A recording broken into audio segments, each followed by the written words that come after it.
Salut tout le monde, c'est Recto, on se retrouve pour la review du chapitre 1153 de One Piece. On a un chapitre qui, encore une fois, est juste incroyable. Vraiment, j'ai adoré parce que dans le chapitre, non seulement on a un petit peu l'histoire de Harald, mais surtout, on a l'évolution d'Elbaf. On sait maintenant comment Elbaf est passé d'un endroit vraiment terrible où les gens ont peur des géants à un Elbaf plutôt pacifique. Et ça, je trouve ça extrêmement intéressant.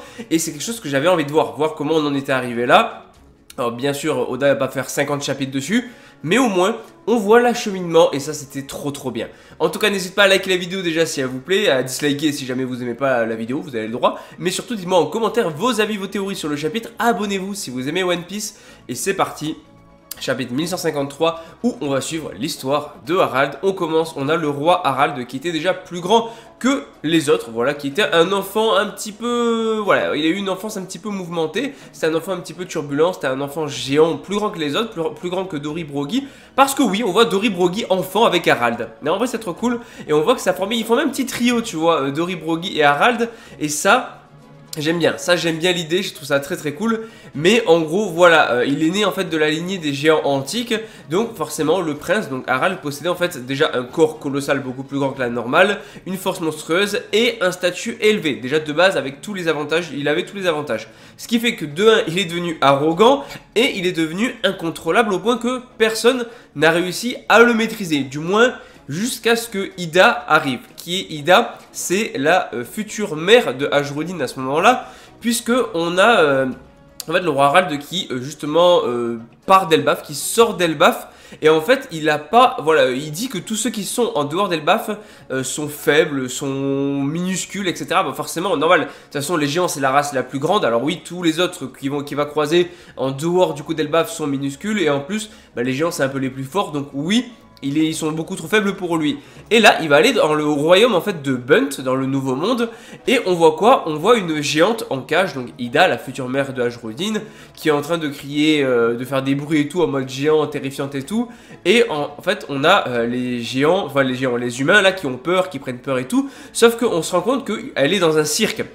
En fait, elle n'est pas réellement prisonnière, elle le fait juste parce que les humains l'ont recueillie alors qu'elle était aux portes de la mort. En fait, ils l'ont recueillie, ils sont occupés d'elle, ils l'ont soignée. Là, du coup, ils lui ont trouvé un travail pour pouvoir se payer à manger, etc. Donc, les humains ont été gentils, ont été cool avec elle. Encore une fois, heureusement, elle n'est pas tombée sur les dragons célestes parce que sinon, les dragons célestes, on voit déjà ce qu'ils font aux hommes poissons. Donc, voilà. Mais...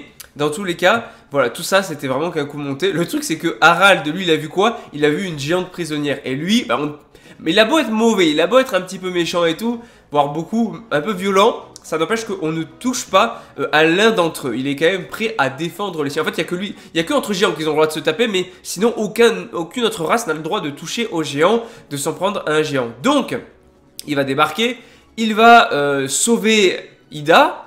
Et Ida va littéralement lui foutre la plus grosse star de sa vie. Non mais personne n'a jamais touché au roi Harald parce qu'il était au-dessus du game, arrogant, fort, puissant. Enfin, il était tellement monstrueux que personne n'osait en fait s'en prendre au roi Harald. Et elle va lui mettre une tarte de l'espace. Et la scène est juste trop drôle. Et même les autres géants sont surpris en mode quoi, sérieux Izu?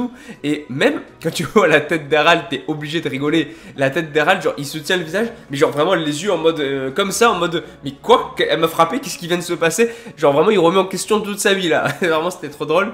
Et elle explique elle explique la situation que je vous ai expliqué, que finalement non, il l'avait recueilli, machin, c'était pour voilà, il avait trouvé un travail, elle n'était pas vraiment prisonnière, et que c'est justement pour ça qu'en fait tout le monde a peur des géants, c'est à cause des sauvages d'Elbaf comme elle dit, et elle engueule littéralement le roi Harald, vraiment, elle va l'engueuler au point qu'il ne sait même pas quoi dire, il ne parle même pas, il ne sait plus quoi dire, elle le martyrise, alors que normalement personne ne fait ça avec le roi Harald. Donc c'est cool parce que en fait ça va expliquer un petit peu l'évolution du roi Harald, de tyran jusqu'à quelqu'un qui veut quelque chose de pacifique, qui veut quelque chose de moderne et qui va aller jusqu'à apprendre des nouvelles cultures, etc. Ça on va en parler parce que l'évolution du roi Harald est hyper intéressante, je trouve, dans son cheminement. Et c'est cette évolution du roi Harald qui va entraîner justement l'évolution d'Elbaf, passant de gros sauvages à des gens plutôt civilisés.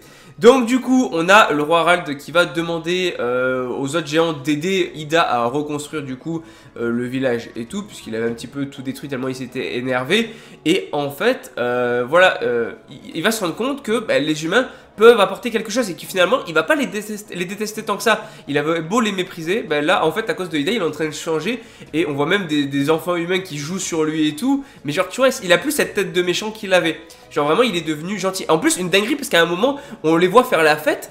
Et ils font carrément la danse de Nika. Ils font la danse de Nika. On voit Harald de faire la danse de Nika. Non en vrai c'est trop bien. Même il y a la lune derrière, etc. pour la représentation, pour la symbolique. Mais je trouve ça très cool. Ils sont tous en train de danser, de faire la danse de Nika. C'est vraiment... Ça apporte énormément de choses. Je trouve, tu vois, on n'a pas besoin de combat forcément dans One Piece, etc. One Piece, c'est pas que du combat. Et je comprends pas... Enfin, après, chacun regarde pour ce qu'il veut. Mais personnellement...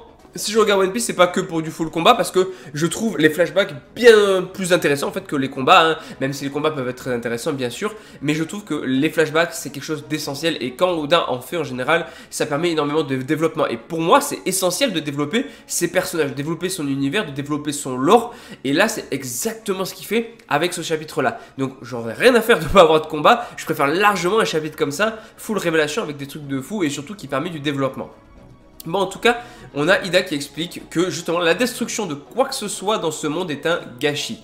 Et là, en gros, elle nous dit qu'elle est née sur l'île de Samuwanai, donc sur South Blue, et que voilà, au fur et à mesure de sa vie, elle s'est retrouvée en fait sur ces mers-là, hein, s'est retrouvée dans le Nouveau Monde, et justement, en fait, ils sont assez fascinés par le fait d'avoir marché sur le fameux serpent rouge, mais en fait, c'était Redline, tu vois. Donc vraiment, même Harald et tout devient gentil, il devient gentil. Alors, il n'était pas méchant à proprement parler, mais globalement, voilà, il était un petit peu violent et tout, et là, il change complètement à son contact en fait.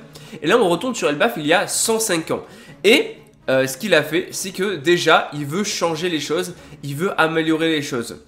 C'est-à-dire que, en gros, tous les péchés qu'ils ont commis, il veut les expier. Déjà, en tant que roi, il a l'intention de voyager fréquemment à l'étranger.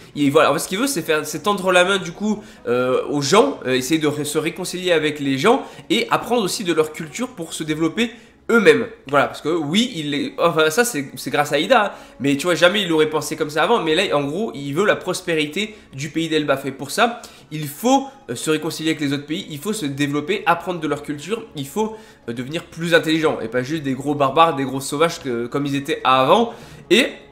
ça, je trouve vraiment très intéressant pour le développement de Harald, et ce qui explique aussi le développement d'Elbaf. Pas de problème à se faire pour Doribrogui, puisque comme il le dit, dans tous les cas, ils ont toujours traité les humains avec équité et honneur, ils n'ont jamais méprisé les humains. Et là, le but, ça va être de changer certaines traditions pour que les humains, pour que les autres en fait, pays ne se sentent pas forcément menacés par Elbaf. D'ailleurs, on voit Jarl et tout. Et là, justement... Harald, on le voit, il voyage, il va visiter d'autres nations, il va essayer de devenir un diplomate, de créer du lien. En fait, voilà, ça qui est hyper important, c'est créer du lien, cette sociabilité qui permet justement de développer Elbaf, de permettre la prospérité d'Elbaf. Et là, on va donc sur Elbaf toujours, mais on remonte petit. En fait, on part loin dans le passé d'Harald dans sa jeunesse. Et on va remonter petit à petit jusqu'au Elbaf qu'on connaît. Là, on retourne du coup il y a 81 ans. Tout à l'heure, c'était il y a 105 ans. Donc, il s'est écoulé encore du temps.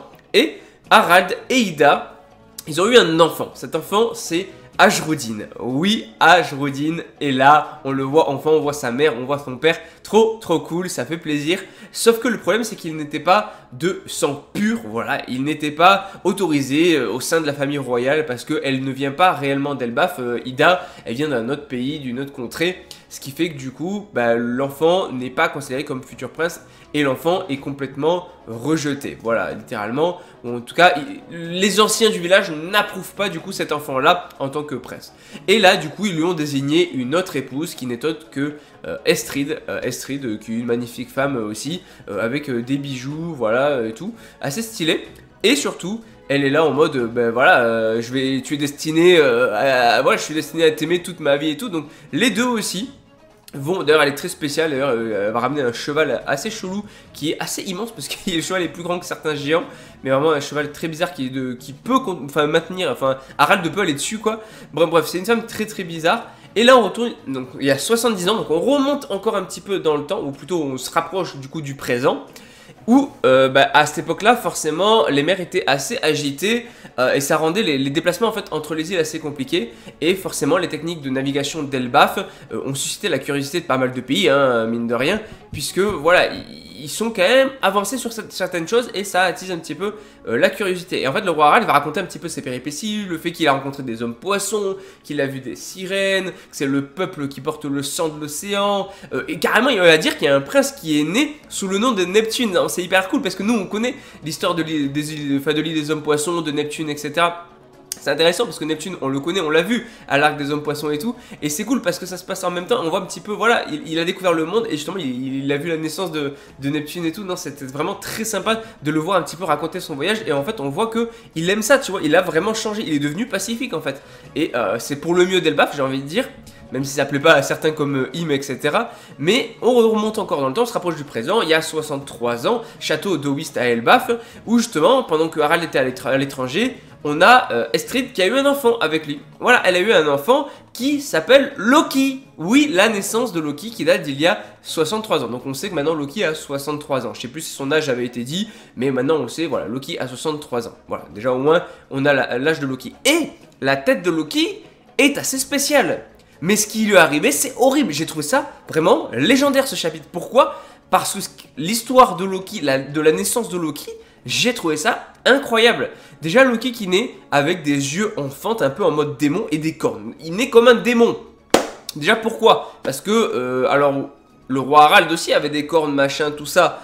Mais dites-vous carrément que sa mère, mais c'est horrible. Elle va le trouver tellement affreux que... elle va dire aux autres de dire qu'il est mort-né, voilà, que littéralement il est mort dès sa naissance, et elle va le balancer, enfin c'est horrible, elle va le balancer dans le monde d'en dessous, là, le monde des morts, tout ça, dans le royaume des morts. Elle va le balancer dans le royaume des morts. Mais dites-vous, imagine avoir un enfant, juste parce que tu le trouves moche, tu le balances dans le royaume des morts, là où il a aucune chance de survie, tu vois. C'est quoi cette folie? Mais elle est complètement folle. Et en fait, c'est ça qui est assez horrible et qui explique vraiment le Loki actuel, c'est que quand le prince d'Elbaf, Loki, a tendu ses bras vers le ciel, là où il pouvait s'attendre à ce que sa mère ou quelqu'un l'aide, non, il est juste tombé dans le royaume des morts et personne n'était là pour prendre ses petites mains d'enfant, tu vois. Et c'est... alors je sais même pas comment il a survécu, il a survécu à une chute littéralement qui aurait dû être mortelle, il aurait pas dû survivre, mais il est juste né quasiment invincible, le plus fort d'Elbaf. Et... là, la case, je sais même pas comment décrire cette case tellement elle est folle. C'est pour moi l'une des meilleures cases de One Piece. Je le dis, c'est l'une des meilleures cases de One Piece. On a une case de Loki, enfant, qui essaye de remonter du royaume des morts jusqu'à la surface. Et il pleure. Alors il a ses petites cornes. Et moi, il me fait trop de la peine. Je vous jure, il me fait trop de la peine, Loki.